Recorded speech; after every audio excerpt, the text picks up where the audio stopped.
Bienvenidos a este webinar de la Universidad de Guadalajara. Los saluda Ibabel Arroyo desde la Ciudad de México, desde mi casa. Espero que todos ustedes, si pueden, estén también en su casa. El día de hoy estoy muy emocionada por el tema que vamos a tratar. Si todos los webinars que ha hecho la Universidad de Guadalajara, gracias a la Vicerrectoría, el Centro de Estudios Estratégicos para el Desarrollo y la Coordinación General Académica, han estado fantásticos con panelistas de primer nivel en los que hemos abordado problemas de estrés, de infancia, de adultos mayores, de economía. Bueno, si todos han estado fantásticos por el nivel de los panelistas, el de hoy me tiene particularmente entusiasmada. El día de hoy vamos a hablar de los héroes y las heroínas, el personal de salud que está en el frente de batalla, cavando en las trincheras, en los hospitales, en las áreas de COVID-19. Estos hombres y mujeres que han sufrido agresiones, que sufren dolor, que sufren miedo, que salvan vidas, que enfrentan también los dolores de los otros. De todo eso vamos a hablar el día de hoy en este webinar. Ustedes saben que este webinar está siendo transmitido en todos los medios de la Universidad de Guadalajara. Ya saben que eso es muy potente. El canal 44, Red Radio Universidad de Guadalajara, todas las redes sociales. Y les pido, por favor, que quienes nos están siguiendo a través de las redes sociales nos acompañen con sus preguntas, con sus comentarios. En la segunda parte de este programa webinar vamos a incorporarlos para poder hacer un diálogo en el que ustedes estén incluidos. Para empezar este webinar, le voy a dar la palabra esta vez al vicerrector primero, porque es que es tan importante para nosotros el webinar de hoy que tenía que estar el doctor Héctor Raúl Solís Gadea, a quien ahorita le digo doctor, pero ahora le voy a decir Héctor como a todos los demás porque estamos en casa. Héctor, ¿qué tal? ¿Cómo estás? Hola, y pues muy contento, Ibabel, muchísimas gracias por esta oportunidad. Sí, no quisimos dejar pasar la ocasión para nombre del rector general, el doctor Ricardo Villanueva y un servidor y toda la comunidad, pues darles las gracias primero al público por estar siguiéndonos en estos seminarios virtuales o webinars y también, bueno, a ti, Ibabel, por tu moderación, a Canal 44, a Red Radio UDG, a Comunicación Social por todo el apoyo técnico, pero también de manera muy especial hoy a nuestros doctores y enfermeros y doctoras que nos van a acompañar, todos ellos del Hospital Civil de Guadalajara, para darnos su testimonio, sus vivencias, su punto de vista, la forma en que están enfrentando cotidianamente con gran valor, con gran profesionalismo y con gran entrega su vida, su esfuerzo, su talento para en esta lucha contra la pandemia.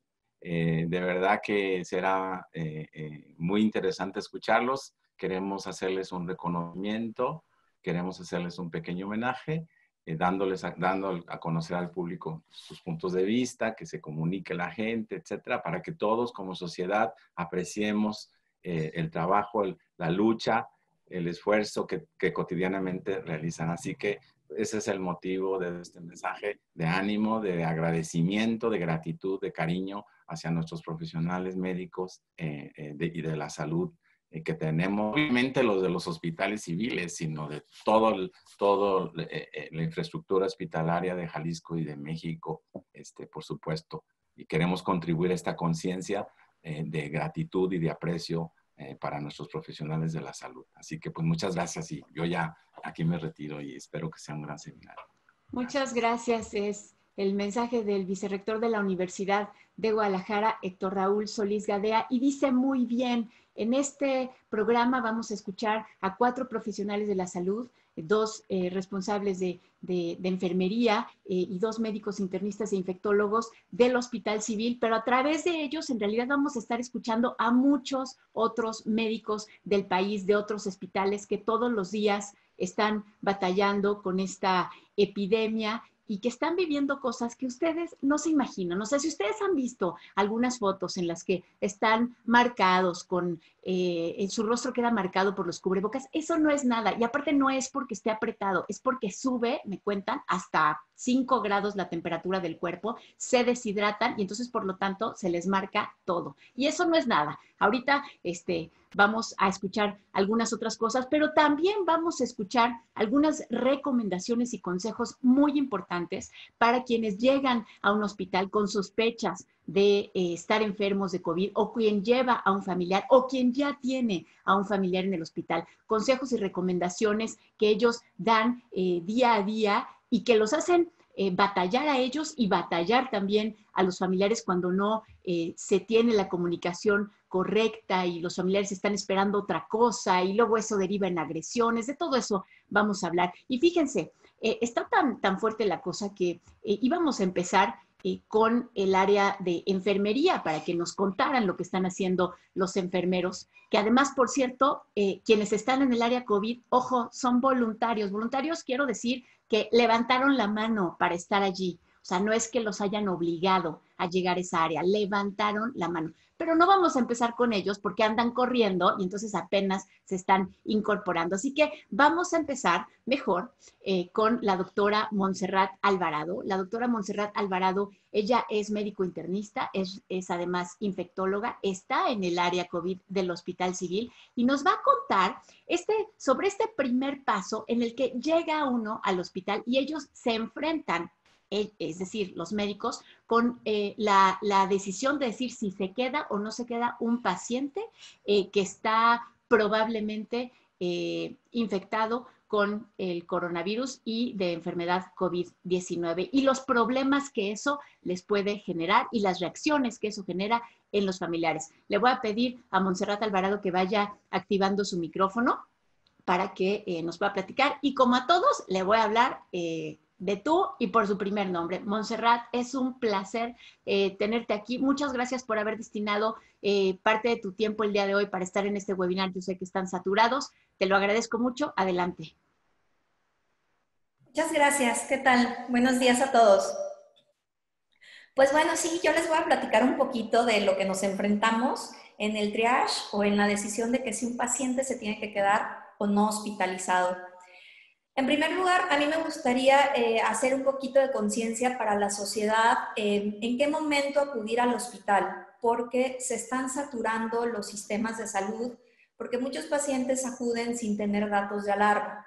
Entonces, es súper importante que identifiquemos los síntomas. Creo que en todas las redes sociales, en internet, en Facebook, en Instagram, hay como mucha información de cuáles son los síntomas, ¿no? Pero cuáles son en el momento en el que tenemos que acudir al hospital, esos son clave. Por ejemplo, en el momento en que tenemos falta de aire o agitación, dolor de pecho, fiebre persistente, entonces es acudir, porque para nosotros es muy difícil atenderlos a todos. Atender a un paciente con un caso probable de COVID, pues bueno, necesitas vestirte, ponerte el equipo de protección personal.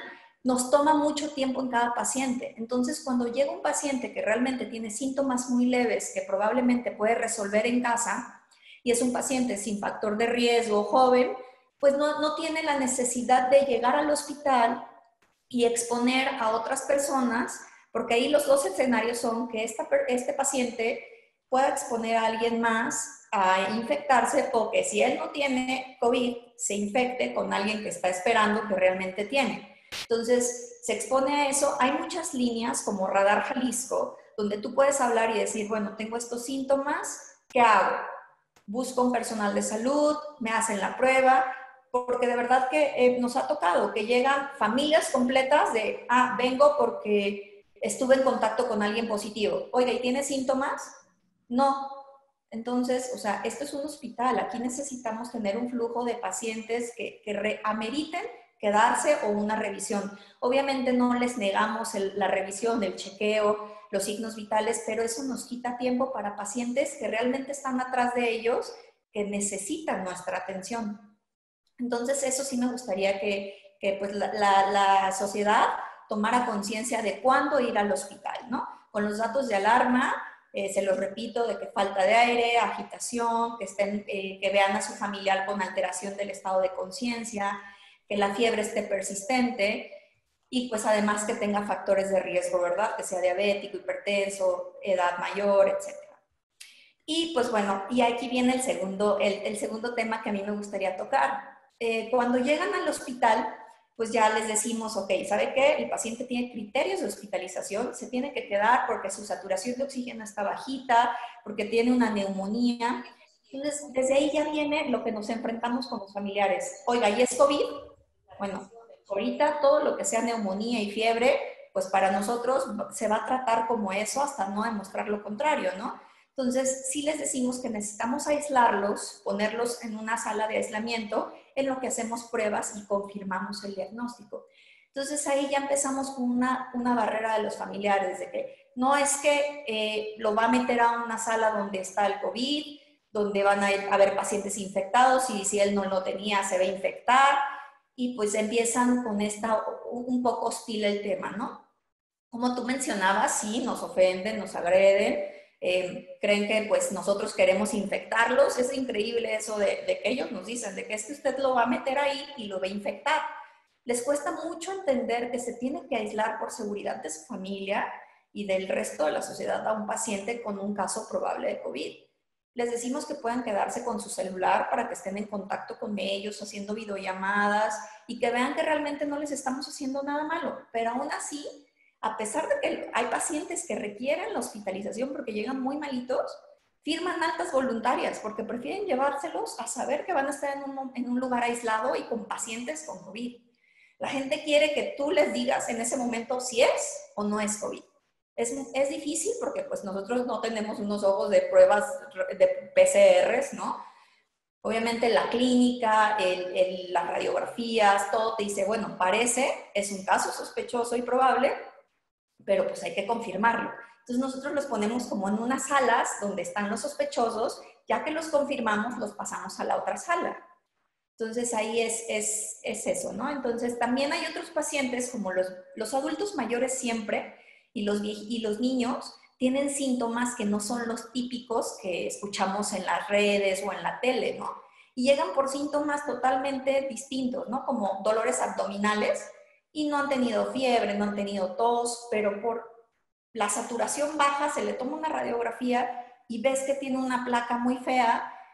Y claro, son síntomas atípicos, distintos, porque es una población diferente, sobre todo en los adultos mayores. Entonces ese es otro momento también que nos enfrentamos de, oiga, su familiar se tiene que quedar aquí porque tiene una neumonía. No, no tiene neumonía, llegó por dolor de la pancita. Sí, bueno, pero es que mire, el dolor de la pancita también en ciertos pacientes son datos que pueden indicarnos esto, ¿no?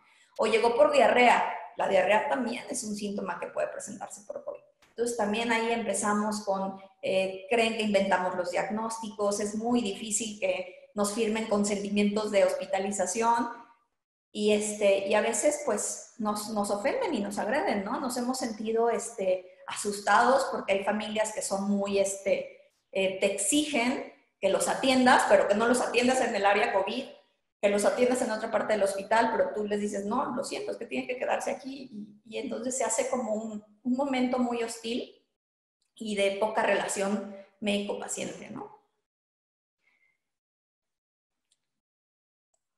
Muchas gracias, Montserrat. Eso que nos cuentas y que además me imagino que es una escena que se reproduce en muchos hospitales. Nada más antes de pasar con nuestro siguiente panelista, que es el doctor Sergio Zúñiga, quisiera hacerte una pregunta que ya nos llegó y no la quiero dejar para después. Mencionaste mucho el temor de las familias a que los pasen al área COVID. Y dinos, ¿en el área COVID sí se infectan? Eso es lo que preguntan. Bueno, obviamente, como les decía, tenemos una área donde están los casos sospechosos. Los pacientes ahí tienen su distancia, están con sus cubrebocas y está con todas las medidas de higiene. El personal de enfermería, los médicos que están encargados están muy protegidos y por cada paciente se hace su adecuada uso de material, lavado de manos. Entonces, realmente, estando ahí, o sea, no hemos tenido casos de los pacientes que hemos tenido hospitalizados que entran por otra cosa, que después regresen ya porque se infectaron. La verdad es que no hemos tenido esos casos.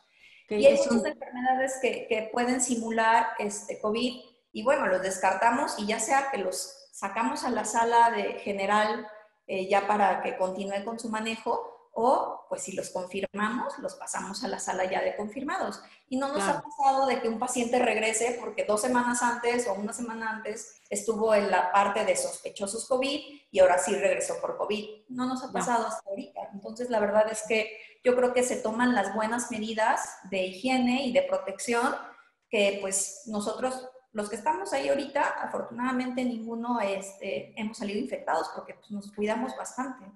Entonces es un temor infundado, este temor tan persistente de los familiares y las personas. Bueno, paso entonces ahora con nuestro siguiente panelista. Él es el doctor Sergio Zúñiga, también es médico internista, especialista en enfermedades infecciosas. Y justamente creo que va a continuar con este tema que ya apuntó brevemente Montserrat, que tiene que ver con la relación con los familiares, los temores que tienen y la falta de información con la que cuentan para saber qué está pasando con su familiar cuando está allá adentro. Y toda esa desinformación o falta de comunicación o temores infundados son precisamente los que generan las agresiones hacia el personal de la salud. Sobre eso y más nos va a hablar el doctor Sergio Zúñiga. Sergio, ¿cómo estás? Adelante. Hola, buenos días a todos. Bueno, pues primero que nada, sí quisiera señalar que pues nosotros somos de alguna manera representantes de todo un equipo que se encuentra en el Hospital Civil y que tendríamos que tener reconocimiento para el personal de camillería, de intendencia, de trabajo social, para el personal de apoyo que nos ha respaldado incluso de otras áreas de dermatología, de reumatología, de genética, que justo en el área de triage nos están dando un gran soporte y que nosotros pues básicamente somos los representantes de todo un gran equipo que está en el hospital y de alguna manera pues también los representantes del resto de personal de salud que se encuentra en el IMSS, en el ISSSTE, en la Cruz Roja, en la Cruz Verde, el servicio de paramédicos, que todos somos un gran equipo y nosotros pues de alguna manera solo estamos siendo una representación de todos ellos.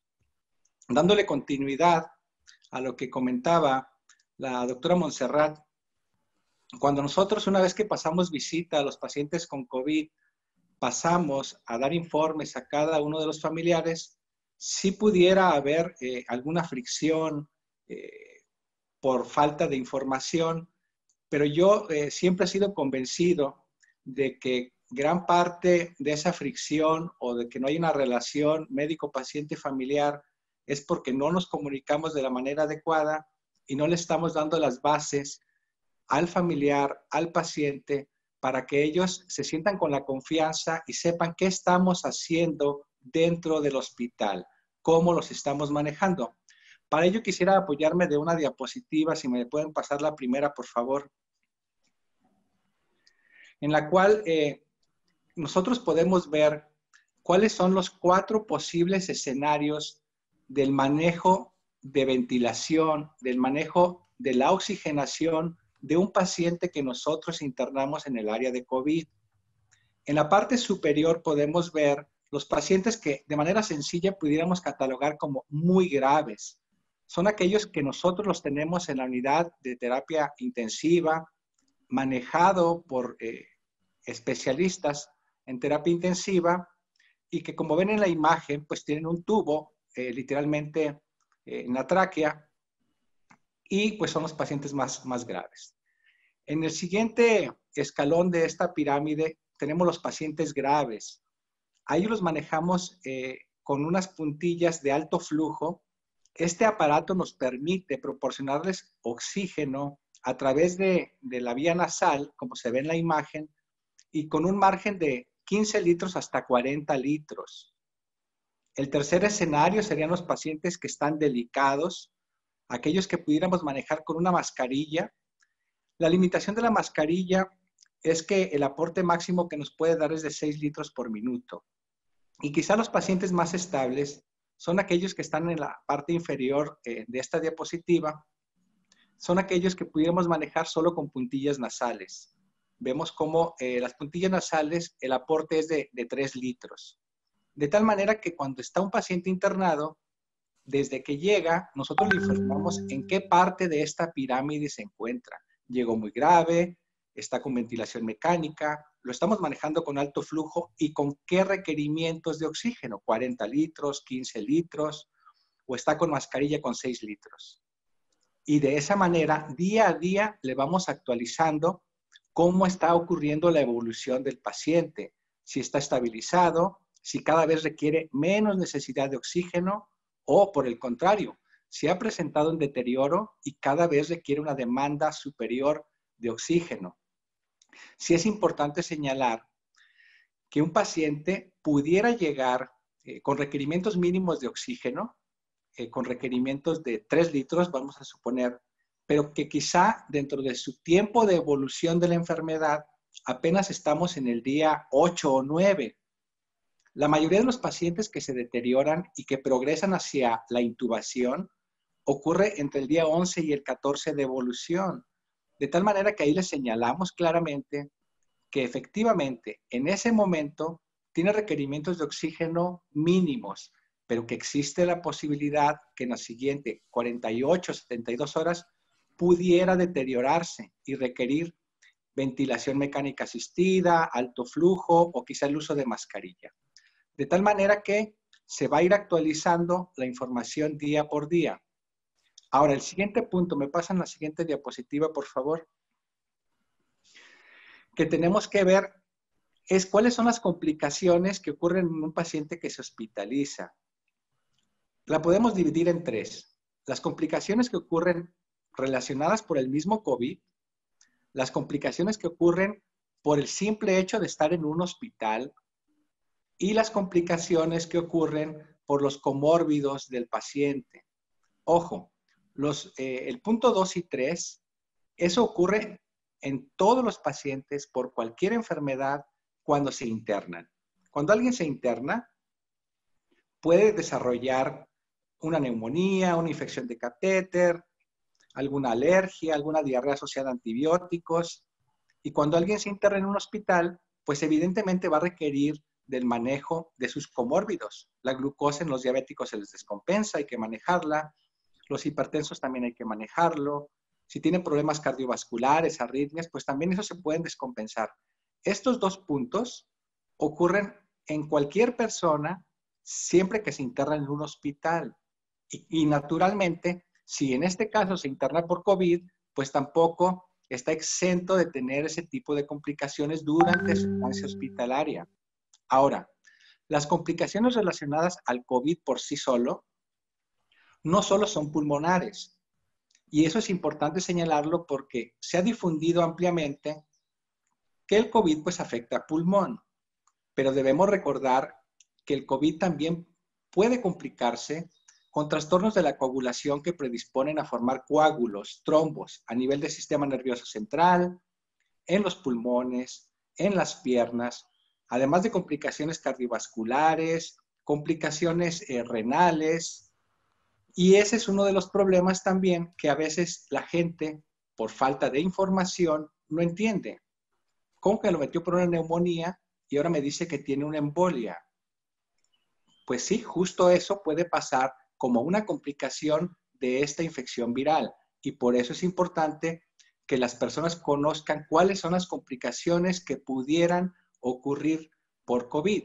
Incluso hay personas que pudieran llegar como con una manifestación inicial de un trastorno de la coagulación, tipo una embolia, lo cual le va a costar mucho trabajo a la persona entender que estamos ante un escenario de COVID porque no llegó con manifestaciones pulmonares.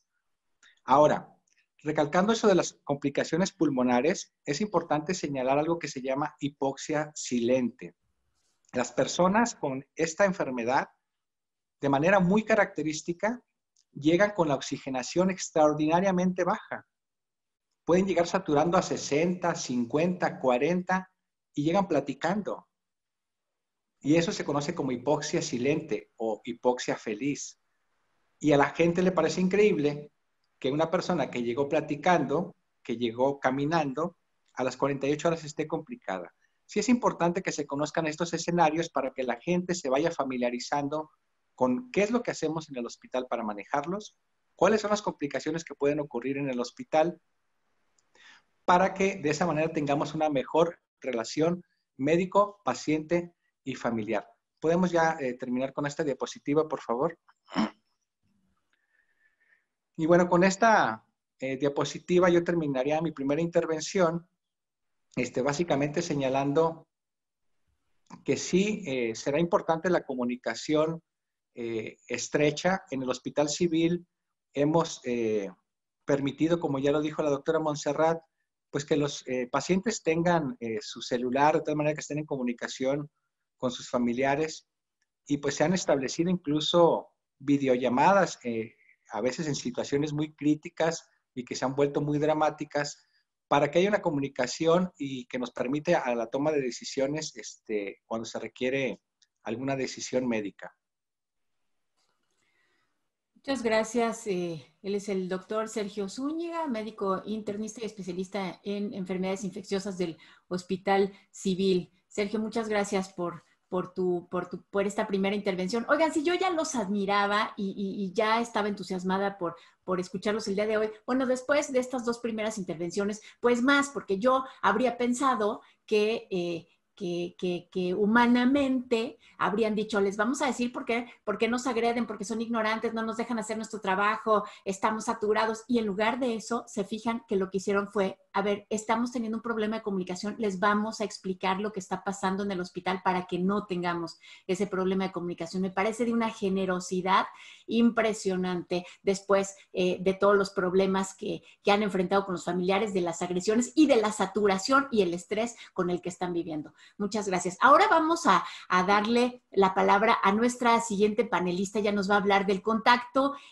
directo y los desafíos que enfrenta día a día en el área de enfermería. Porque, ¿qué creen? Allí también está pesado, muy pesado. Le voy a pedir a Teresita de Jesús de la Torre que vaya activando su micrófono y para que nos platique lo que enfrenta con los pacientes, con los familiares, con sus colegas en el Hospital Civil de Guadalajara. Teresita, ¿todavía no activas tu micrófono? A ver, creo que ya por allí, ahí va. Todavía no la tenemos con el micrófono activado. Ahora sí, yo puedo ver desde aquí. No, yo lo siento, lo vibro, así que ya tiene el micrófono activado. Teresita, adelante, por favor, platícanos cómo están tus días en el Hospital Civil, platícanos de los desafíos, de los retos que tienen los enfermeros, las enfermeras, tus colegas, que entiendo, además, levantaron la mano para estar en esa trinchera. Hola, buenas tardes a ti, a los compañeros del panel. Muchas gracias por la invitación primeramente. Y segundo, pues hablarte un poquito. Nosotros queremos abarcar un poquito lo que es el personal de enfermería, nuestra profesión como enfermeros. Tú lo acabas de mencionar ahorita, el personal de enfermería que levantamos la mano, que somos nosotros, los voluntarios a atender a esta enfermedad, y que estamos con toda la solidaridad con toda la población, de verdad, y con los compañeros del equipo multidisciplinario. Nosotros queremos abarcar un poquito de lo que es enfermería como profesión. O sea, quiero hablarte un poquito de lo que es el profesional de enfermería que está en el área de COVID.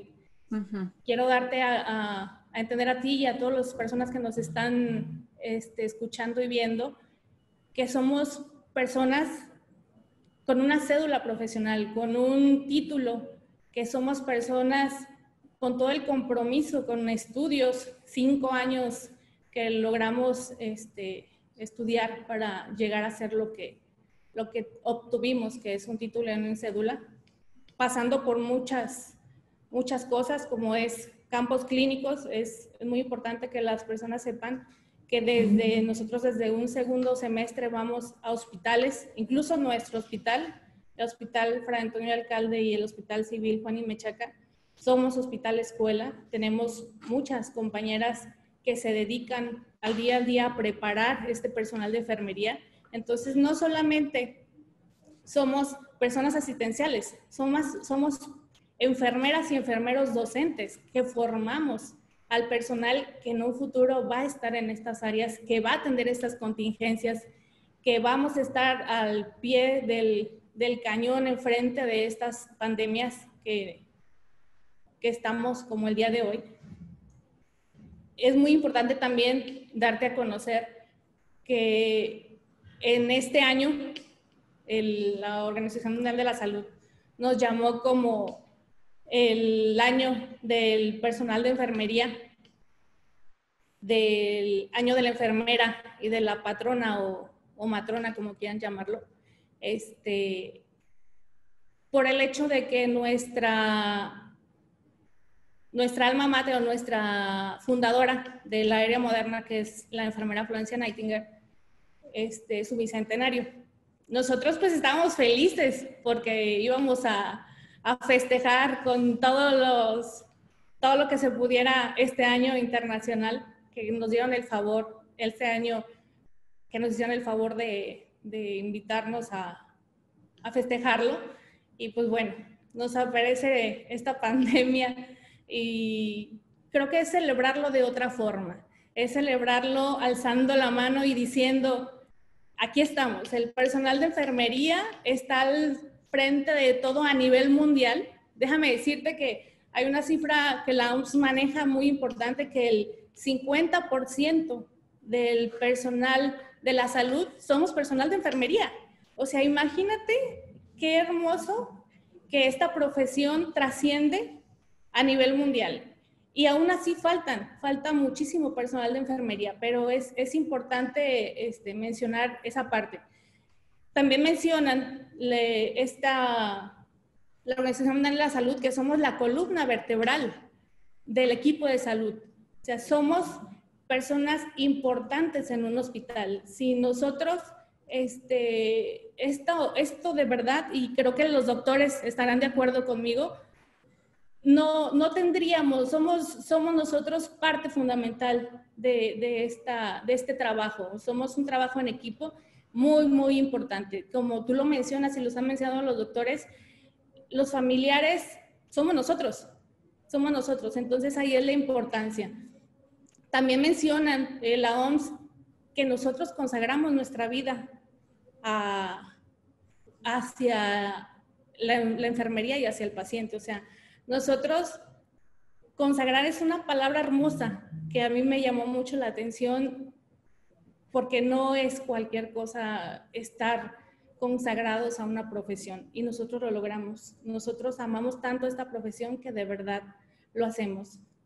Entonces, el profesional de enfermería no solo administra, no solo va y coloca un suero, no solo va y hace una curación. El personal de enfermería, que somos todos nosotros los que nos dedicamos a esto, somos personas profesionales que si queremos podemos estudiar una especialidad en salud pública, en urgencias, en terapia intensiva, que es lo que ahorita estamos mucho aquí en el área de COVID.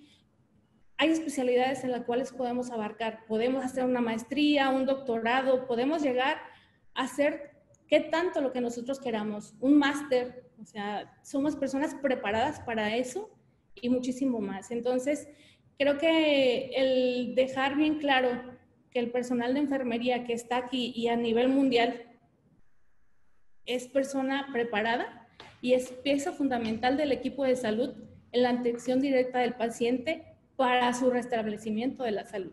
No nomás en el área de COVID, ahorita porque el panel es dirigido al COVID, pero en todas las instancias. Nosotros somos una pieza muy, muy importante para este restablecimiento de la salud. Y pues prevención. Nosotros hablamos mucho de la prevención en este momento. La doctora hablaba mucho de esa importancia que tenemos de la prevención en un triage. O sea, que nosotros queremos cuidarlos. Esa parte es súper importante para nosotros. Claro que después viene el restablecimiento, la curación, una hospitalización, pero nosotros querer prevenir es súper importante y por eso el estar constantes en las medidas de prevención que deben de hacer en esta pandemia.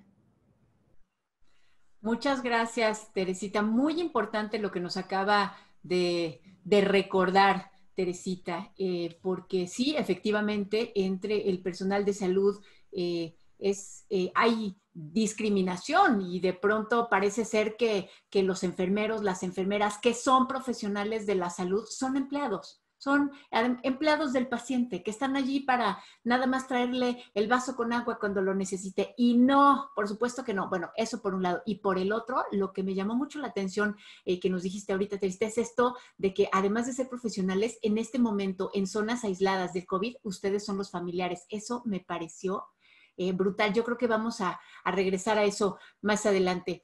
Y le doy la palabra ahora a Ricardo Hernández. Él es responsable del área de enfermería en el Hospital Civil y también nos va a hablar de los desafíos que enfrentan, pero además cómo es el día a día, cómo están preparándose para recibir y estar allí jornadas larguísimas, cubiertos con todo para poder estar cuidando a los pacientes que sí están diagnosticados con COVID-19. Ricardo, ¿qué tal? ¿Cómo estás? Bienvenido, adelante. Hola, ¿qué tal? Muy buenos días a todos. Pues antes que nada, un agradecimiento por habernos invitado a este webinar. Más que nada, como comentaba mi compañera, el trabajo realmente de la enfermería es la prevención. No hay otro trabajo más importante para nosotros que el prevenir estos procesos de enfermedad como tal. Esa es una pieza fundamental para todos. Más sin embargo, ahorita que nos estamos enfrentando a esta pandemia, pues realmente el personal de enfermería ha sido un eje fundamental en la atención a ese tipo de pacientes. Desde que llegue el paciente a solicitar la atención a un área que nosotros le llamamos de triage, donde se realizan lo que son las pruebas de detección, así como la detección de los síntomas y signos que llegan a estos pacientes, para nosotros poder determinar si el paciente pues tiene esta enfermedad y si es que la tiene o tiene signos y síntomas de ella, si es que requiere una hospitalización. Inclusive pues algunos pacientes llegan a esta área ya con datos de severidad, muchos de ellos con disnea severa, que es la falta de aire muy, muy severa, que llegan sin poder respirar e inmediatamente se les tiene que estabilizar, se les tiene que dar la atención. Nosotros para todo esto, hacer hincapié a la población en general. La gente cree que nosotros somos un personal que puede llegar a contagiarlos, a contagiar a la población en general. De hecho, acabamos de ver hace algunos días, van 22 casos, 22 personas procesadas penalmente por agresiones al personal de salud. Esto realmente pues, es un duro golpe a todo el personal de salud, ya que nosotros lo que hacemos, lo hacemos de vocación, médicos, enfermeros, trabajadores sociales, camilleros, todo el personal, no quiero minimizar a nadie, el personal que trabajamos en un hospital, todos somos pieza fundamental, todos estamos comprometidos y ha sido realmente pues devastador para nosotros ver la agresión por parte de la gente que ha estado agrediendo al personal de salud. Más sin embargo, pues estamos aquí al pie del cañón en la línea de fuego cuidando a todos estos pacientes, porque como les comentaba, algunos de ellos llegan ya con signos que requieren inmediatamente pues, ser intubados, ser asistidos. En esta área donde les comentaba que es el área de triage, donde llegan en primera instancia los pacientes, es una pieza para mí fundamental, porque es la última, muchas veces, la última vez que cuando llegan el paciente y su familiar, es la última vez que tiene contacto físico con él. Realmente es triste, es desgarrador. Al inicio de esta pandemia, los primeros pacientes, realmente la gente no tenía la conciencia de lo que era esta enfermedad. Llegaban y la gente creía que los hospitalizaban un día o dos y después iban a volver a verlos. Pero sabemos que esta enfermedad está arrebatando no solamente en nuestro estado, en nuestro país, sino a nivel mundial, ha arrebatado millones, millones y millones a gente, le ha arrebatado su salud y ha habido miles y miles de muertos a nivel mundial. Entonces, ahora en estos momentos,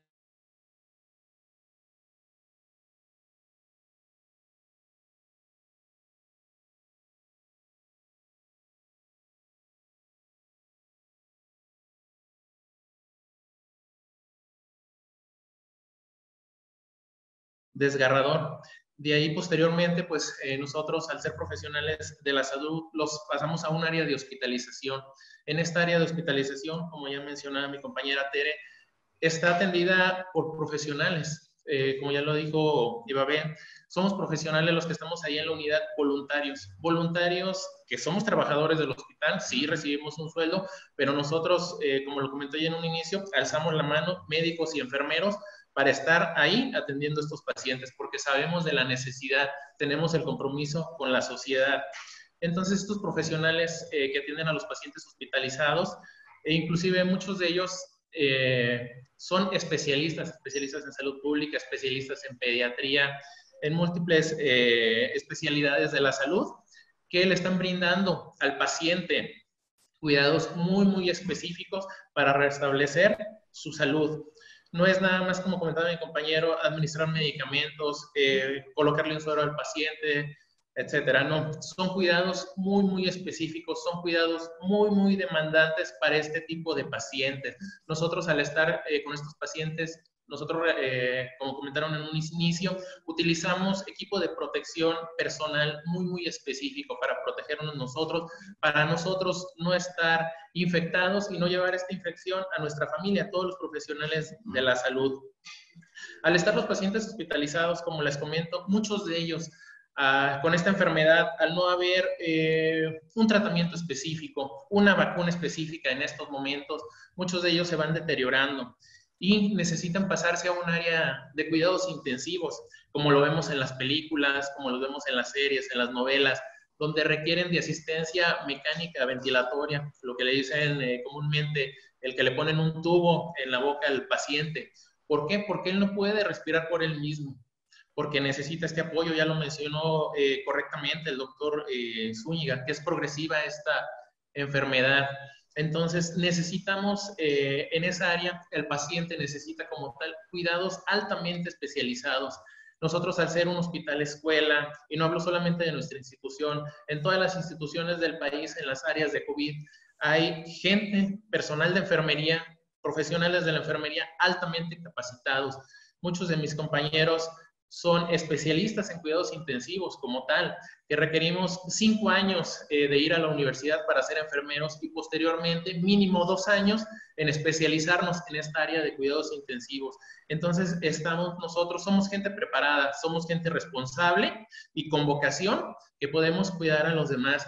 En este punto sí quiero hacer hincapié, como comentaba la doctora Montserrat, debido a las agresiones, debido a que los pacientes tienen la necesidad de familiares, les hemos estado permitiendo el uso de lo que es el teléfono celular para que ellos, y la conexión a internet, para que ellos por videollamada están aislados. ¿Por qué? Porque pues, no pueden estar en contacto con sus familias para evitar más contagios en la población. Pero día a día ellos se comunican con sus familiares para ver cómo están. Pero sí es muy triste, es muy desgarrador. Muchas veces cuando el paciente se va deteriorando y es necesario que se asegure la vía aérea, que se le ponga este tubo al paciente porque va a estar sin sedación. Aunados, digamos, en la lógica, haciéndola a un lado, dicen que muchas veces la muerte no se puede predecir. Yo que he estado aquí al frente, yo quiero mencionar rápidamente que sí se puede predecir la muerte. Los pacientes saben cuándo es el último adiós, cuándo es la última vez que van a poder ver a sus familiares. Entonces, este momento realmente, pues para todos es desgarrador, porque muchas veces lleva hasta las lágrimas al paciente, a los familiares y a nosotros que estamos a un lado de ellos. Es muy, muy difícil ser un profesional de enfermería, brindar cuidados tan allegados al paciente. ¿Por qué? Porque nos hacen parte de su familia. Entonces, nosotros sufrimos con ellos, sufrimos con sus familiares y es muy, muy desgarrador. Por eso quiero desde este momento pues pedir a toda la población en general que hagan conciencia de que esta enfermedad existe, que está entre nosotros y en unos días de estar platicando, dialogando, estando con nuestros familiares, nos los puede arrebatar. Hacer conciencia y muchísimas gracias. Gracias, Ricardo. Muy, muy, muy fuerte lo que nos acabas de decir. Y sí me imagino que de pronto el dolor de la separación de las familias, y cuando ustedes ven que sí va a ser pues la última despedida, pues claro que los lleva también a ustedes a las lágrimas. Híjoles, eso debe de ser fuertísimo. Bueno, voy a pasar ahora a la siguiente parte, que es la de las preguntas. Fíjense, acaba de decir Ricardo, hay gente que todavía no cree que esto exista. A ver, si esto no existe, ¿por qué se ponen esos trajes de astronauta los médicos? Que esa es la pregunta para la doctora Montserrat Alvarado. Montserrat, preguntan, ¿cómo es ese traje? ¿Qué tiene? ¿Cuál es el protocolo que tienen que seguir ustedes como médicos para protegerse? Te voy a pedir que actives tu micrófono porque todavía, ahí está, ahora sí. ¿Cómo es ese traje de astronauta? Dicen, a ver, si no existe el COVID, ¿para qué se ponen eso? No, claro que sí existe y lo utilizamos para protegernos, para no infectarnos y no infectar a más pacientes o el resto de personal, ¿no? Al principio, bueno, ha cambiado mucho la modalidad de cómo vestirse, ¿no? Cuando empezó en Wuhan, en China, esta pandemia, bueno, vemos los videos que se ponen hasta 3 capas, ¿no? De que 2 overoles, batas, 3 cubrebocas, 3 pares de guantes. Y poco a poco el desabasto que ha existido, además del equipo de protección personal, porque está escaso y es más caro, porque también, pues como en todo, la oferta y la demanda. Entonces también la OMS nos ha dado ya como que la propuesta de que utilizar menos equipo de protección personal, ¿no? Además, pues no es ébola.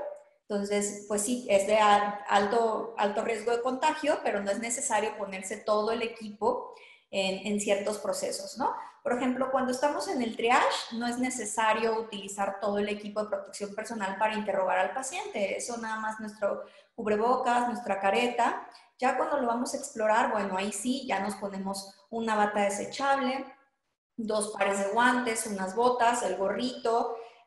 Nosotros utilizamos caretas de media cara para reciclar y ahorrar N95 porque están escasos. Entonces, con estos filtros podemos tenerlos, pues sirven igual, ¿no? Nos ponemos gogles o nuestra careta y ya entramos a explorarlos y a tomarles las muestras. Cuando son los anestesiólogos o los que van a manipular la vía aérea, bueno, ellos sí se protegen más, se ponen este traje de astronauta que dicen, se ponen su traje quirúrgico desechable, el traje de astronauta que es muy, muy caliente y encima una batita, los gogles, el cubrebocas o la media cara, y también para proteger el cabello, ¿no? El gorrito, las botas y 3 pares de guantes. Es importante a la hora de quitarlo tener mucho cuidado porque es cuando hay más riesgo de contagio. Todo eso se contamina. Como el virus, pues ya saben que son por aerosoles y por gotitas, pues se contamina el uniforme o la bata desechable y entonces es importante que a la hora de que lo retires te estés colocando gel antibacterial o estés con alcohol para estar desinfectando en cada proceso. Entonces es difícil desde ponértelo porque es ponerte, obviamente vestirte, ponerte cosas que son estorbosas a la hora de hacer procedimientos, de hacer funciones. Incluso hasta pues el paciente se asusta, ¿no? Se impacta cuando te ve con todo eso de que, ay, o sea, y todos así todo el tiempo. Es difícil a veces que nos reconozcan. Algunos pacientes ya te reconocen por la mirada, por los ojos, o por hasta tus artículos que tienes de protección personal, de que te identifican. Pero pues se pierde mucho como ese contacto, ¿no? De que pues estamos todos. Pero claro, lo utilizamos porque existe y necesitamos ponérnoslo para protegernos. No había caído en la cuenta de eso, de que dejan de tener rostro para los pacientes. La siguiente pregunta es para el doctor Sergio Zúñiga. Sergio, ¿les interesó esto que dijiste sobre las complicaciones que puede tener el COVID y que al final puede ser que mueran de otra cosa, aunque esa otra cosa haya sido detonada o acelerada por el COVID? Eso es lo que entendimos. ¿Sí? Y la pregunta es, frente a eso, ¿hay denuncias contra los médicos? ¿Cómo se protegen los médicos ante las demandas por una mala práctica médica? Porque yo llevé al hospital a mi padre, a mi hermano, a mis hijos con COVID y murieron de una falla renal. Bueno, pues básicamente recordar que todo nuestro respaldo siempre ha estado dado por el expediente médico, el expediente clínico. En el expediente, toda decisión de diagnóstico, toda decisión de tratamiento y con autorización por escrito, firmada por el paciente cuando está en condiciones o por los familiares, el más cercano, queda plasmado ahí cada acción que se va tomando en el día a día. Cada vez está más regulado y eso pues es en beneficio del paciente y también nos sirve de respaldo para nosotros los médicos. Cada decisión médica se va respaldando en el expediente y siempre ha sido nuestro respaldo. Ahora con lo del COVID pues no varía, en realidad no varía mucho de lo que se trabaja día a día. Cuando hay alguna complicación pues se mencionará en el expediente médico si esta fue propia del COVID, como ya lo mencionaba, por ejemplo, un trombo, un coágulo, etcétera, o si fuera alguna complicación relacionada a la estancia hospitalaria, la cual, ya lo mencioné, se ha dado siempre y pues lamentablemente se seguirán dando. Para ello se toman pues las medidas necesarias para tratar de disminuir las infecciones nosocomiales, dar el manejo integral para cada una de las enfermedades que tenga el paciente de base y en general es la mejor manera de respaldarnos en el expediente médico y nuevamente pues con una estrecha relación médico-familiar-paciente en el cual pues hay una información constante de qué estamos haciendo y el por qué. Yo creo que siempre ha sido la mejor herramienta la comunicación y la información. Es muy difícil que cuando tú le informas al día a un familiar o a un paciente el porqué de cada acción, hay algún problema de tipo legal.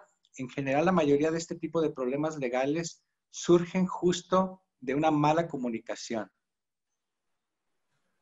Muchas gracias, Sergio Zúñiga, el doctor Sergio Zúñiga. La siguiente pregunta es para Teresita. Teresita, dicen, activa por favor tu micrófono. Nos preguntan que si has dejado de ir, bueno, tú y tus colegas han dejado de ir a sus casas para evitar contagio y preguntan también por qué tanto médicos como enfermeros se pasean con la bata en la calle. Creen que eso no es muy higiénico, aún sin la pandemia. ¿Qué opinas de esto, Teresita? ¿Qué les puedes decir? Ya te escuchamos. Me voy primero con la primera respuesta, Ibabel, y luego... Ajá. Mira, incluso, perdón si me pongo un poquito melancólica en ese punto, si has dejado o no ir a tu casa, te lo voy a compartir por el hecho de lo que vivimos todos los días. No soy nomás yo, somos todos los compañeros que trabajamos ahí. Hemos dejado de ir. Te lo puedo decir del personal, por ejemplo, médico, yo creo que sí. Hay médicos que trabajan muchísimo tiempo, te estoy diciendo 24 por, yo creo que 48, muchas horas. O sea, sus jornadas de trabajo son muy, muy, muy pesadas. Pero el personal de enfermería no es el hecho de que no vayan a su casa. El hecho es que no viven en su casa. O sea, tengo compañeros que en cuanto tomaron la decisión de ya no, de estar en esta área, rentaron un cuarto, rentaron un departamento para irse a vivir ahí y no contagiar a su familia, a su mamá. Me decía un compañero otra vez, Tere, yo estoy muy asustado porque mi mamá tiene 80 años y no la he visto. Tengo 3 meses que no la veo. ¿Por qué? Porque no la quiero contagiar. No quiero yo ser el culpable de que ella se enferme. O sea, es muy, muy, muy difícil esa parte de nosotros como profesionales de salud. El que tengas familia, llámese hijos. O sea, imagínate cuando tienes un niño de 3, 4 años y que como buen hijo llega y te quiere abrazar y llenarte de besos es parte de un ser, de un niño. O sea, llegar y decirte, mamá, ¿cómo te fue? Cambió tu rutina. O sea, ya no es mamá, ¿cómo te fue? Es llegar y, hola mamá, mamá se mete al baño, se cambia, se baña, sale, se pone un cubrebocas y está a una distancia considerable de tu familia. O sea, no es nomás, no voy ya a casa, vivo en casa, pero con unas condiciones completamente diferentes. Y las personas que toman la decisión de salirse en casa por el bien de familia o el ya no ir con tu familia materna o paterna, es por eso, es el hecho de cuidarlos y tratar de no contagiarlos porque tú sabes que tienes ese riesgo. Y lo de la bata en la calle, Teresita. Siempre estamos ahí propensos para nosotros poder hacerlo. Teresita, y lo de la bata en la calle. ¿Me puedes decir la otra pregunta, Ibabel, por favor? Claro, que por qué salen con la bata a la calle, que si eso no es antihigiénico. Ah, ok, perdón, es que no escucho muy bien el audio, disculpa. Mira, nosotros en esa parte nos cuidamos muchísimo. Dentro del área de COVID, ya lo comenzaba la doctora Monse, nosotros en eso tenemos muchísimo cuidado. Nosotros ingresamos con un equipo de protección personal, también lo comentaba mi compañero Ricardo, en el cual nosotros ingresamos, nos quitamos, ponemos, cuando nos tenemos que retirar, lo hacemos de forma adecuada, lo hacemos como el protocolo nos lo dice igual al colocárnoslos. Entonces, ese material es un material desechable, no salimos no es de tela, o sea, no es de que ingresas, te pones algo de tela, no. Todo es desechable, todo lo que se usa en el área de COVID es desechable. Entonces, al momento de que tú te cambias, te pones o una bata, en el caso de los médicos, o nosotros nuestro uniforme es completamente limpio, o sea, no tiene nada que ver. Incluso compañeros que han decidido por ellos mismos el usar ropa normal o ropa de civil por el hecho de las agresiones que hemos tenido, es igual, es ropa limpia que tenemos nosotros que utilizar para salirnos y cuidarnos, protegernos de pues este tipo de agresiones que hemos sufrido. Gracias, Teresita. Ricardo, paso contigo. Ricardo Hernández, responsable del área de enfermería del Hospital Civil. Por favor, activa tu micrófono. La pregunta, Ricardo, es ¿cómo viven las agresiones? O sea, hemos hablado ahorita de las agresiones, pero más así como una posibilidad, pero sí han tenido. O sea, ¿cómo viven las agresiones en el Hospital Civil? ¿Qué recomendación le das a personal de la salud de ese y otros hospitales que enfrentan insultos en la calle? Sí, claro que sí. Bueno, las agresiones han sido vastas. Como les comentaba hace un momento, han sido 22 personas que se han procesado penalmente en el Estado en los últimos días por este tipo de agresiones. Pero como sabemos, en México no tenemos muchas veces la cultura de ir a interponer una demanda por agresión a alguna persona. Entonces, sabemos que no solamente son esos 22. Mucha gente, tanto en nuestra institución, los hospitales civiles, como en otras instituciones, llámese IMSS, ISSSTE, hospitales privados, donde nosotros tenemos contactos con varios profesionales también de la salud, mucha gente ha alzado la mano y ha dicho, yo he sido agredido. Entonces, hacer hincapié, como comentaba mi compañera Tere, nosotros no somos un medio de contagio. Los trajes que utilizamos nosotros son totalmente desechables, no somos un medio de contagio. El uniforme que nosotros usamos, con el que nos ven en la calle, es un uniforme que nosotros lo portamos, pero lo llevamos limpio. No tenemos contacto con los pacientes con este uniforme. Este uniforme solamente pues es institucional, con él nos vamos a nuestro domicilio, sí, lo usamos para trasladarnos. Y quiero hacer énfasis, por ejemplo, en el área de enfermería. Sabemos, toda la gente, el público en general, ha visto siempre a la enfermera de blanco. Este traje, este uniforme blanco que nosotros llevamos siempre ha sido un ejemplo de orgullo para todos. para todos nosotros. En nosotros vestir de blanco, en lo personal para mí y hablando por todos mis compañeros, es un orgullo. Es un orgullo porque representa nuestra vocación de atender. Entonces, siempre lo portamos por orgullo.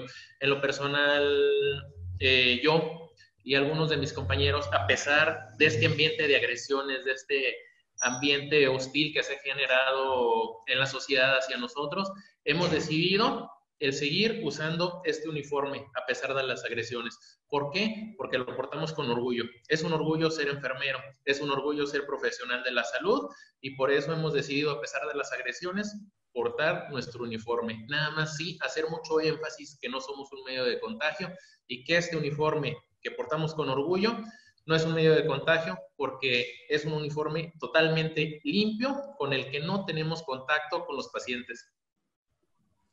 Gracias, Ricardo. Me paso ahora con Montserrat Alvarado para hacerle la siguiente pregunta. Bueno, ya saben todos los panelistas que si quieren complementar alguna de las respuestas que han dado sus colegas, me avisan para que podamos seguir hablando sobre los temas que les están inquietando a quienes nos siguen en las redes sociales.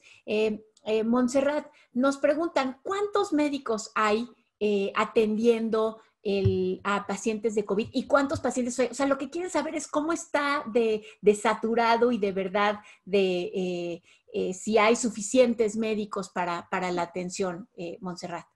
Bueno, en el Hospital Civil Fray Antonio Alcalde, que bueno, es un hospital que tiene muchas camas y que tiene que atender otras patologías u otras enfermedades, porque obviamente, bueno, llega COVID, pero seguimos teniendo pacientes que van a requerir cirugías, pacientes que requieren hospitalización por su enfermedad renal, etcétera. El hospital sigue atendiendo este tipo de pacientes, entonces solamente se asigna un área que está totalmente aislada para como contención, es una contención. ¿Por qué? Contención de que nosotros tenemos ahí pocas camas, pero no es un hospital 100% COVID, es un hospital que es híbrido, podríamos decirlo. Atiende pacientes COVID y no COVID. Los hospitales que son completamente COVID son otros hospitales, como el Hospital Civil Nuevo, que el plan es que ahí es totalmente pacientes COVID y que tengan las camas suficientes. Con nosotros tenemos 34 camas en total, 20 que son para pacientes que están estables, pacientes que requieren o alto flujo, puntitas nasales, todo lo que el doctor Sergio explicó, y 14 para pacientes que requieren tubo o pacientes que están críticamente enfermos. Entonces, ¿cuántos somos de personal? En cada turno estamos siempre en triage, un médico residente de infectología, está un médico adscrito de infectología o de ahorita que nos están apoyando también de otros servicios. Hay alguien de algún servicio que nos apoya en cuestiones epidemiológicas, que son otorrinos, dermas, rehabilitación. Tenemos mucho apoyo en eso, entonces estamos 3 abajo, ¿no? De cajón. Arriba, con los pacientes que están hospitalizados, pues está siempre de cajón un médico encargado ahí, no sale, él está ahí encerradito, y además un médico adscrito.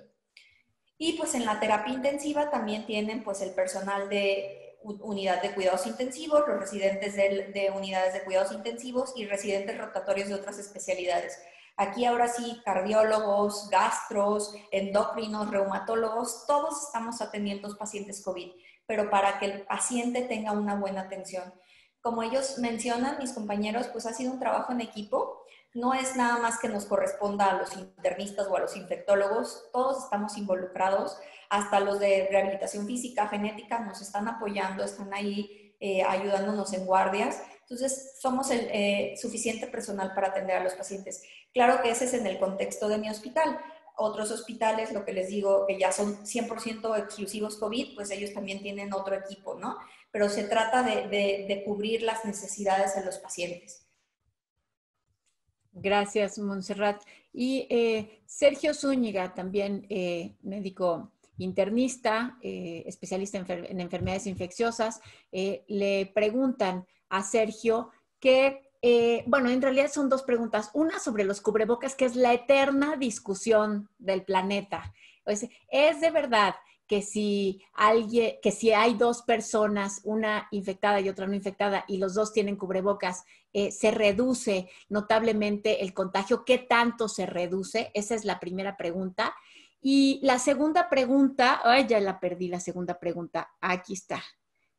Tiene que ver con lo que había dicho Teresita sobre los enfermeros que son voluntarios. La pregunta para Sergio es, bueno, ¿y los médicos pueden, acá la pregunta es al revés, no si son voluntarios o no, sino al revés, pueden negarse a estar en el área COVID? ¿Un médico que además es infectólogo puede negarse? Esas son las dos preguntas, Sergio.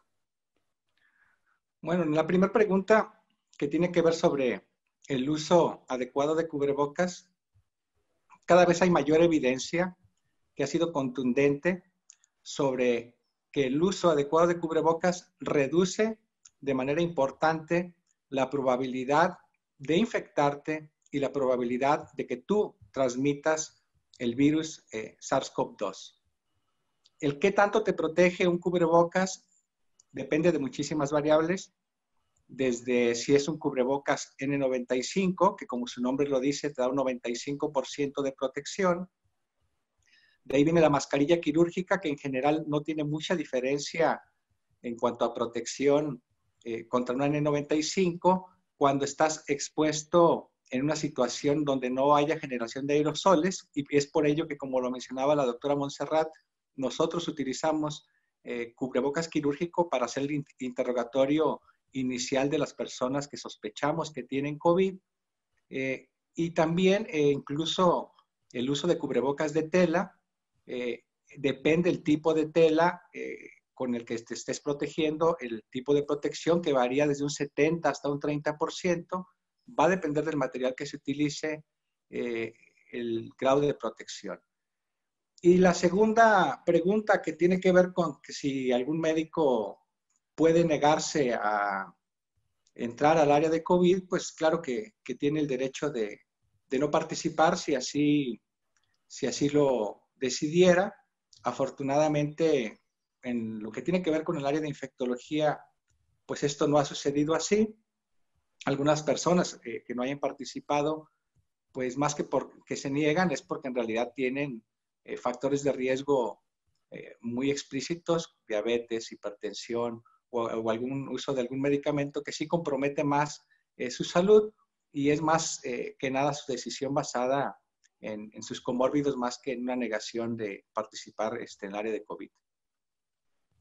Pues yo admiro muchísimo a los médicos, a los enfermeros, a todo el personal de salud que sí ha decidido colaborar para que se combata este flagelo. La siguiente pregunta me parece muy interesante por la cercanía que nos puede dar.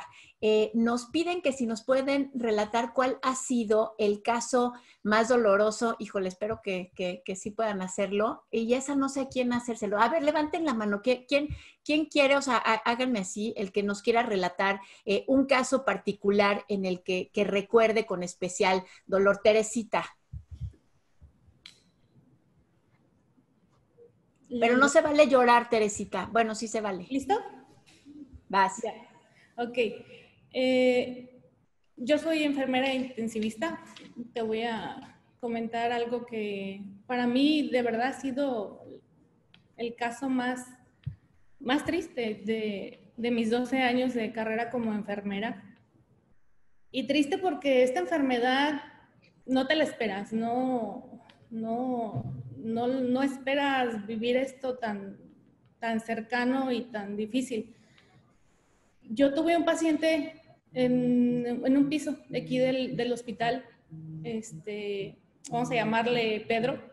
Don Pedro es un paciente que llegó, se le realizó una cirugía, lo tuve yo de paciente durante 5 días, el paciente sale, se va a su casa, convives con la familia porque es quien lo cuida, su esposa, sus hijos, muy amables, agradecidos con el hospital, agradecidos con el personal de enfermería por los cuidados que les dan durante los 3 turnos, y se van.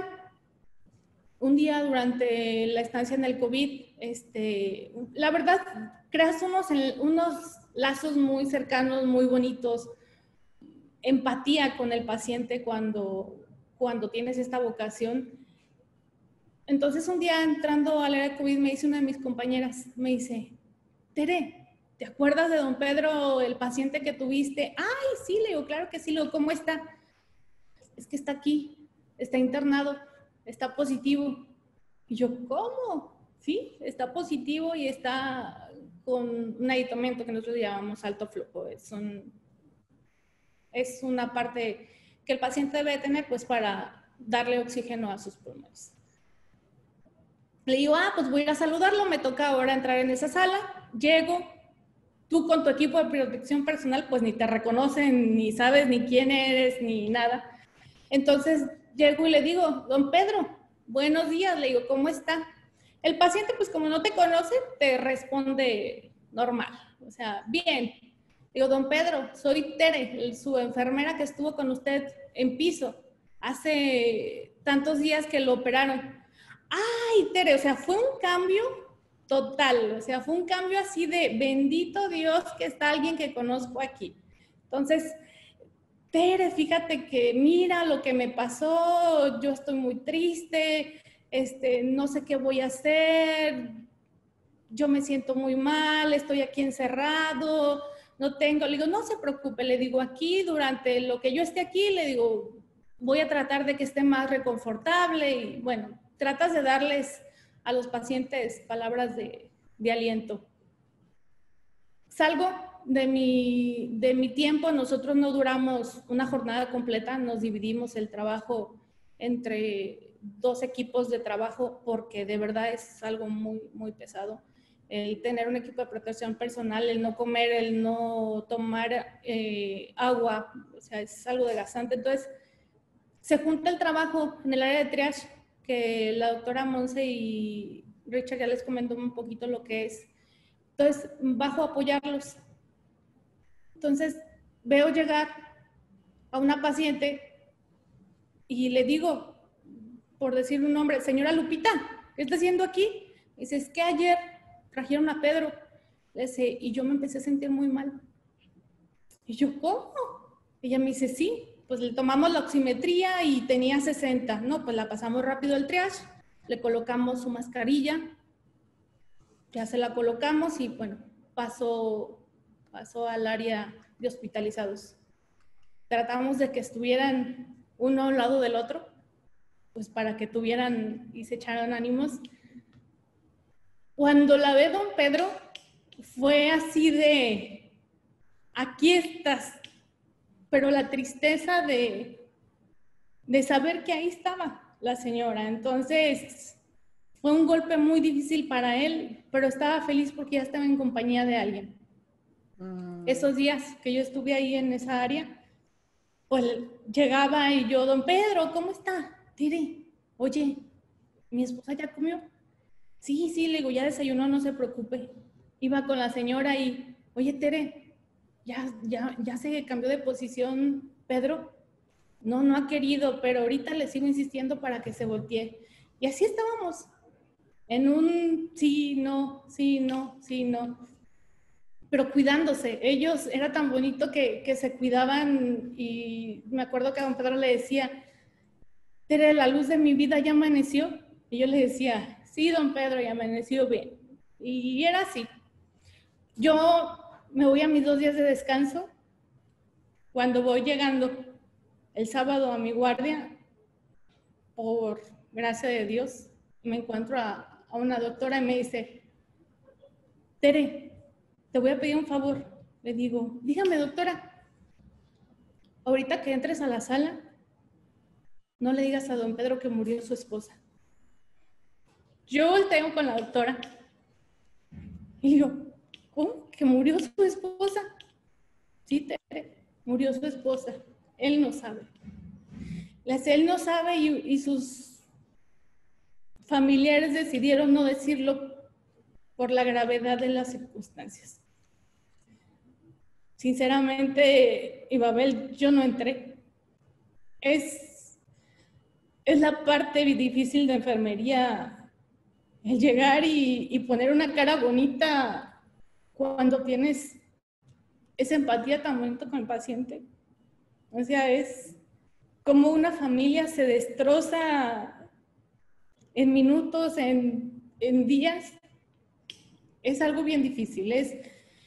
Es vivir con el dolor de que tu familia se va. O sea, imagínate tener a un paciente, a tu familiar hospitalizado y estar en un funeral del otro lado. Es muy, muy difícil. Yo le pido a Dios fortaleza cuando lo vuelva a ver, si lo llego a volver a ver aquí en el hospital, porque no tendría la cara de verlo a los ojos y decirle algo. O sea, es muy, muy difícil. Esta carrera y esta enfermedad nos ha enseñado tanto a nosotros como personal de enfermería, y ojalá que la gente se dé cuenta de que tanto podemos crecer desde cuidarnos nosotros, desde prevenir enfermedades, cuidar a nuestra familia, cuidar a nuestros seres queridos. O sea, es algo muy, muy, muy difícil. Entonces, yo creo que ese de verdad es para mí la parte más difícil, más dolorosa aquí en el área de COVID. Teresita, muchas gracias por compartirnos esta anécdota que bueno, pues de recordarla ya vimos que se te hizo el corazón pedacitos. Ya con esto vamos a terminar este webinar. Solo me gustaría pedirles a nuestros panelistas que completen el último mensaje que dio Teresita, que tiene que ver con el llamado a la población. A todos les voy a pedir, por favor, que manden un mensaje, el mensaje que les parezca más importante a quienes nos están escuchando, para que se cuiden, para que entiendan y dimensionen el problema al que nos estamos enfrentando como sociedad. Voy a empezar con Sergio, que ya tiene habilitado el micrófono. Sergio, doctor Sergio Zúñiga, otra vez les digo que él está en el Hospital Civil de Guadalajara, es internista e infectólogo. Sergio. Bueno, gracias por la invitación y solo hacer hincapié en que en los hospitales civiles y en el resto de instituciones en el estado de Jalisco tenemos un equipo preparado para atenderlos de manera adecuada e integral, pero que si ustedes no se cuidan, si esto se sale de las manos, no habrá personal para atenderlos como nosotros queremos. Gracias. La doctora Montserrat Alvarado, también en el Hospital Civil, infectóloga e internista. Montserrat. Pues muchas gracias por la invitación. Y como dijo el doctor Sergio, cuídense para poderlos atender. Sabemos que la mayoría nos vamos a infectar, pero queremos que sea en poquitos para poderles darle atención de calidad. Y pues nada, seguirnos cuidando aunque todo se abra. Si no tienes que salir, de verdad, quédate en casa. Gracias. Gracias, Montserrat. Por último, Ricardo, Teresita ya nos había mandado este mensaje junto con el relato. Ricardo Hernández, él es responsable del área de enfermería del Hospital Civil de Guadalajara. Ricardo. Claro que sí, el mensaje es el mismo. Cuídense, sean responsables. Por favor, yo salgo a la calle estos últimos días, 15, 20 días atrás, yo veía que la gente era totalmente responsable, que se cuidaba, tenían sus medidas de distanciamiento social. Hoy están totalmente abolidas en la población. La gente no cree, la gente no lo ve. Está aquí esta enfermedad entre nosotros. Esta enfermedad, no solamente la historia de Tere, tenemos muchas historias en nuestro hospital donde se han separado familias, donde se han ido uno o más integrantes de la familia como tal. Es una enfermedad devastadora, donde hoy puede estar la población, hoy estar platicando, estando al lado de su familia, y 5 días más tarde no poder estar con él. Y estar, pues prácticamente despidiéndole, dándole el último adiós a su familiar. Entonces, sean responsables, tomen todas las medidas. La enfermedad existe, está entre nosotros y ha arrebatado ya muchas vidas y puede arrebatarla también en sus casas. Cuídense, por favor. Les agradezco mucho, en especial a nuestros panelistas que están ahorita ocupados, salvando vidas, tratando de mejorar la la calidad de vida de quienes están ahí, paliando dolores, atendiendo a los familiares. Les agradezco muchísimo que hayan destinado parte de su tiempo a participar en este webinar, a darnos información sobre lo que están haciendo, sobre lo que necesitamos hacer nosotros. Muchas gracias, Montserrat, muchas gracias, Sergio, muchas gracias, Ricardo, muchas gracias, Teresita. Gracias por habernos acompañado. Gracias a usted por habernos acompañado en los medios de la Universidad de Guadalajara. Lo invito a que el próximo miércoles nos acompañe a las 11 de la mañana. El tema del siguiente webinar es la inclusión y la diversidad sexual en el contexto de la epidemia. Muchas gracias a todos. Con esto nos despedimos. Buenas tardes.